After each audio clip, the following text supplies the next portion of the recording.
নমস্কার বন্ধুরা, আপনারা দেখছেন কুকিং হাউস অফ অনিমা। আজকে আমি ম্যাঙ্গো সুইট বানিয়েছি, সেটাই তোমাদের সাথে শেয়ার করব। তার জন্য আমি কিছু ড্রাই ফ্রুট সাজিয়ে দিচ্ছি দেখতে ভালো লাগার জন্য। এটা অপশনাল, আর কিছুই না। সবগুলোই আমি এইভাবে করে নিয়েছি।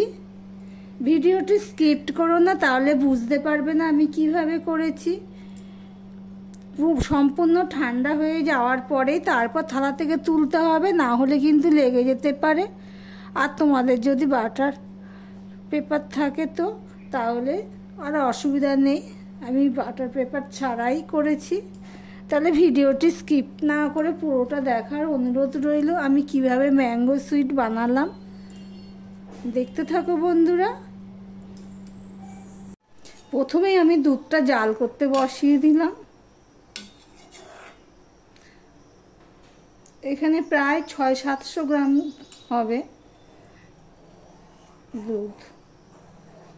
ঘরে ছিল সেই দুধটাই আমি আলাদাভাবে আর দুধ নিইনি, ওই দুধটাই আমি জাল করতে বসিয়ে দিলাম। ভিডিওটি স্কিপ করো না, তাহলে বুঝতে পারবে না। আজকে আমি সন্দেশ বানাবো, দেখতে থাকো বন্ধুরা।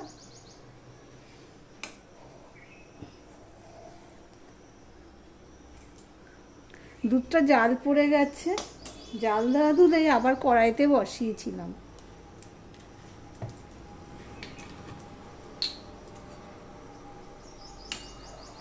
এবার আমি গ্যাসটা অফ করে দিলাম, দিয়ে অল্প অল্প ভিনিগার দেব, দিয়ে এইভাবে নাড়তে থাকবো।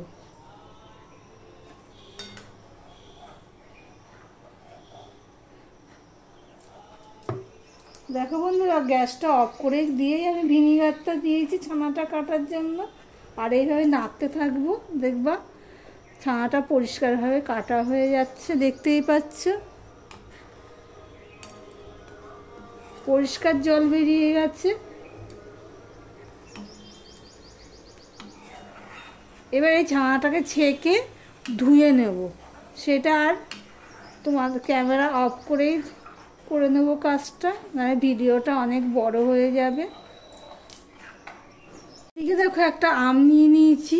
এখন মার্কেটে প্রচুর আম পাওয়া যাচ্ছে, তোমরা এই রেসিপিটি করে দিতে পারো।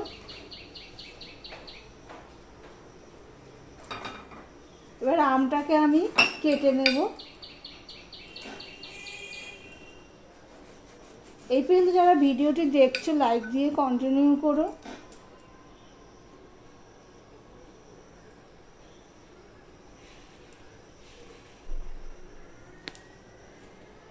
এবার আমি এই গ্রাইন্ডারে আমগুলো কেটে নিয়ে নেব।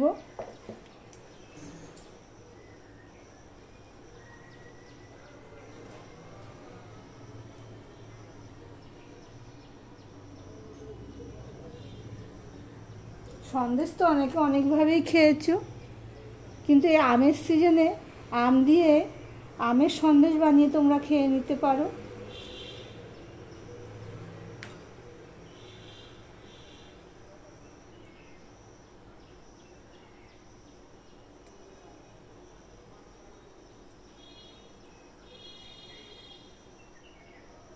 এবার আটির অংশটুকু আমি নিয়ে নেব।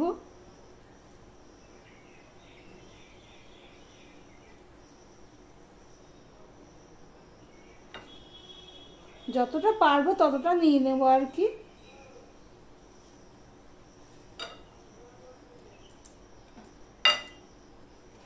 দিয়ে এবারে আমি এটা মিক্সিতে গ্রাইন্ড করে নেব। দেখতে থাকো বন্ধুরা। দেখো কড়াইটা পরিষ্কার করে নিয়েছি। এবার তোমাদেরকেও দেখানো হয়নি ছানাটা আমি এইভাবে জল ঝরাতে দিয়েছিলাম। জলটা ঝরে গেছে, আমি ধুয়ে নিয়েছি, ধুয়ে নিয়ে জল ঝরাতে দিয়েছিলাম। এবার ছানাটা আমি দিয়ে দিলাম। দেখো বন্ধু, ছানাটা পুরো জল ঝরে গেছে। এবার আমি চিনি দিয়ে দিলাম। চিনিটা যার যার স্বাদ অনুযায়ী দেবে।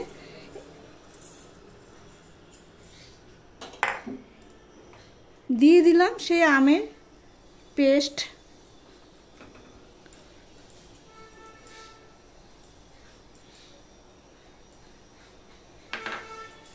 দিয়ে দিলাম গুঁড়ো দুধ,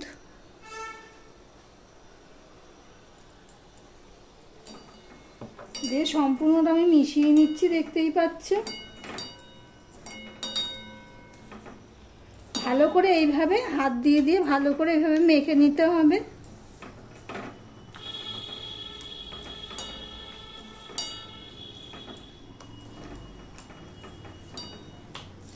এবার দিয়ে দিচ্ছি কিছুটা লিকুইড দুধ,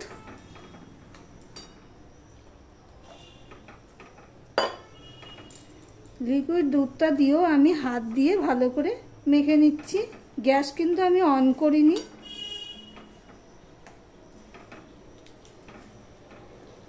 সম্পূর্ণটা মাখা হয়ে গেছে। দেখো বন্ধুরা, গ্যাসটা অন করে দিয়েছি, আর ঠিক 1 চিমটে আমি নুন দিয়ে দিলাম। আমি চিনির পরিমাণটা কম দিয়েছি, তার কারণ হলো গুঁড়ো দুধেও মিষ্টি হচ্ছে, আবার আমটাও খুব মিষ্টি, সেই জন্য আমি একটা আমে করছি। তোমরা চাইলে এখানে পরিমাণটা বাড়িয়ে দিতে পারো। এই পর্যন্ত যারা ভিডিওটি দেখছো প্লিজ লাইক কমেন্ট শেয়ার করে দিও। আর যারা নতুন বন্ধু ভিডিওটি দেখছো এখনও পর্যন্ত সাবস্ক্রাইব করোনি, তাদেরকে বলবো সাবস্ক্রাইব করে পাশে থাকার জন্য। এবার আমি আমটাকে ভালো করে, আম দুধ সবগুলো ভালো করে আমি জাল দিতে থাকবো। দেখো বন্ধুরা, সমানে আমি জাল দিতে রয়েছি, আর কড়াইয়ের গায়ে এইভাবে যে সরগুলো আটকাচ্ছে সেগুলোকে আমি এইভাবে নিয়ে আবার এইভাবে করে দিচ্ছি। কিছুটা শুকিয়েছে, এটা আরও একটু শুকাতে হবে। দেখতে থাকো বন্ধুরা।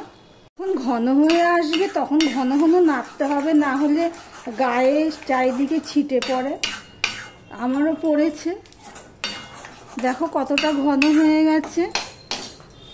এবার এর মধ্যে আমি একটুখানি তেল দিয়ে দিলাম, তাহলে কড়াইয়ের গায়ের থেকে উঠে আসবে।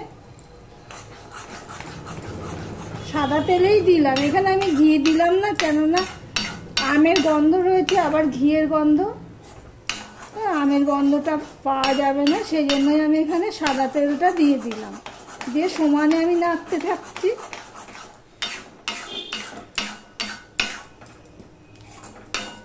এবারে দেখো এদিকে নাড়তে থাকছে, আর এদিকে আমি একটা থালাতে একটুখানি সর্ষের তেল বলছি, সাদা তেল দিয়ে দিলাম।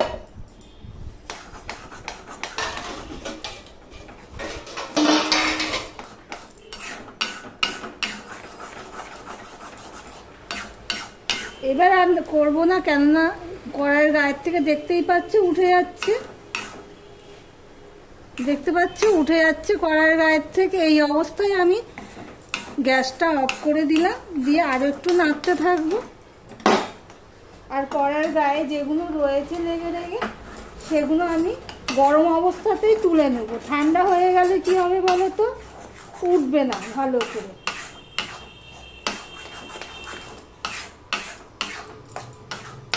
গ্যাসটা কিন্তু আমি অফ করেই দিয়েছি। এবার আমি থালার মধ্যে একটুখানি তেল লাগিয়ে নিলাম একটা থালাতে, দিয়ে আমি গরম গরম সেট করে নেব। তোমাদের কাছে যদি পেপার থাকে তো পেপার দিয়ে দেবে।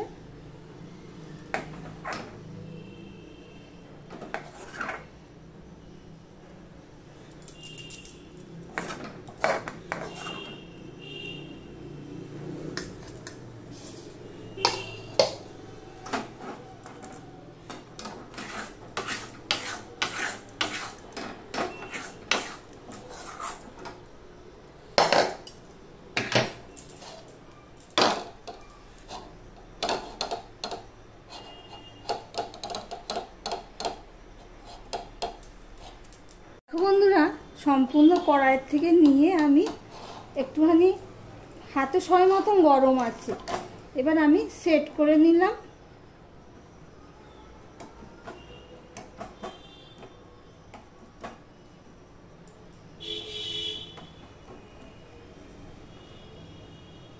এবার আমি ঘন্টাখানেকের জন্য ফ্রিজে রেখে দেব, তারপর ফিরে আসছি। সঙ্গে থেকো বন্ধুরা। দেখো ফ্রিজ থেকে বের করে আমি কাটা শুরু করে দিয়েছি।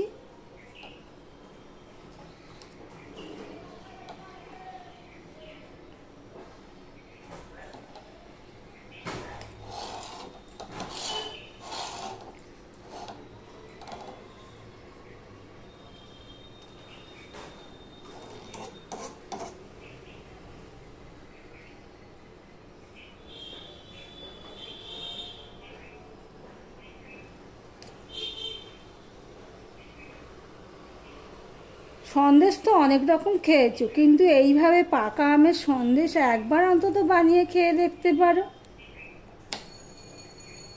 এতটাই স্বাদ হয় বলে বোঝানো যাবে না।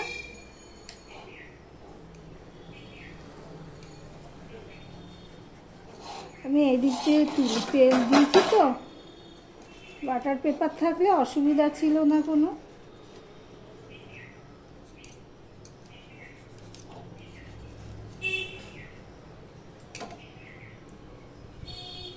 দেখতেই পাচ্ছ সব তুলে নিয়ে ফিরে আসছি, সঙ্গে থেকো বন্ধুরা। দেখো বন্ধুরা, সব আমের সন্দেশগুলো আমি তুলে নিয়েছি একটা পাত্রে, স্টিলের থালা থেকে একটা পাত্রে তুলে নিয়েছি। এবার চলো